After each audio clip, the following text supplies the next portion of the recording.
November 17 నాటికి స్పందించకుంటే సామూహిక సెలవులు తప్పవు.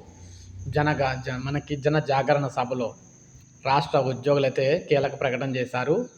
సో ముఖ్యంగా సీఎం సార్ సిపిఎస్ రద్దు చేయండి. నిన్న మిమ్మల్ని గెలిపించుకున్నాం, రేపు మళ్ళీ గెలిపించుకుంటామని తెలంగాణ రాష్ట్ర contributed pension scheme employees union అధ్యక్షుడు స్థితప్రజ్ఞ అన్నారు. కాంగ్రెస్ పార్టీ మేనిఫెస్టోలో డే అయిన నవంబర్ 15 నాటికి ప్రభుత్వం స్పందించి సిపిఎస్ రద్దుపై సానుకూల నిర్ణయం తీసుకోకపోతే అదే రోజున రాష్ట్ర వ్యాప్తంగా సిపిఎస్ ఉద్యోగ ఉపాధ్యాయులందరూ సామూహిక సెలవులు పెట్టి జిల్లా కేంద్రాల్లో సత్యాగ్రహ దీక్షలు చేపడతారని హెచ్చరించారు. డిమాండ్ సాధించుకునే వరకు పోరాటం ఆగదని స్పష్టం చేశారు. హైదరాబాద్ ఎల్బీ నగర్లో ఈ సమావేశం అయితే జరిగింది. రాష్ట్ర అధ్యక్షుడు స్థితప్రజ్ఞ మాట్లాడుతూ జూలై 11 ప్రారంభం జన జాగరణ యాత్రలో 33 జిల్లాల్లో 2 దశలుగా కొనసాగింది. మొత్తం 119 నియోజకవర్గాల్లో స్థానిక నాయకుల అధ్యక్షతన సిపిఎస్ ఉద్యోగ ఉపాధ్యాయులను కలుపుకొని స్థానిక ఎమ్మెల్యేలు, ఎమ్మెల్సీలు, ఎంపీల వద్దకు వెళ్లి కాంగ్రెస్ మేనిఫెస్టోలోని హామీని గుర్తు చేశాం.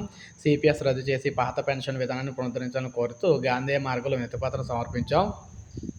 41 రోజుల సుదీర్ఘ యాత్రకు ముగింపుగా సభ అయితే నిర్వహించాం. 2 దశాబ్దాలుగా సిపిఎస్ ఉద్యోగ ఉపాధ్యాయులకు సామాజిక భద్రత కరువై ఎన్నో వేల కుటుంబాలు రోడ్డున పడ్డాయి. రాష్ట్రంలో ఇప్పటికీ 5,000కి పైగా రిటైర్మెంట్లు జరిగాయి. ఏ ఒక్కరికి కనీసం 5,000 పెన్షన్ కూడా అందటం లేదు. ఎక్కడో యుద్ధం జరిగితే తెలంగాణలో ఉన్న సిపిఎస్ ఉద్యోగ సిపిఎస్ ఖాతాలో సొమ్ము ఆవిరైంది. అందులో తెలంగాణ అంటే ఉద్యోగుల సొమ్ము కాకుండా ప్రభుత్వ సొమ్ము కూడా మార్చి ఒక్క నెలలోనే 1,800 కోట్లు ఆవిరైందనమాట. ఇలా చూసుకుంటూ పోతే మాకు ₹1 మిగలదు. ఎట్టి పరిస్థితుల్లో ఉద్యోగులకు స్పందించి ఇక్కడ నవంబర్ 15 నాటికి స్పందించకపోతే సామూహిక సెలవులు పెడతామని చెప్పేసి ఈయనైతే తెలియజేశారు. సో ఇది మనకు అప్డేట్. ఒక లైక్ చేయండి, సబ్స్క్రైబ్ చేసుకోండి, మన ఛానల్ సబ్స్క్రైబ్ చేసుకోండి.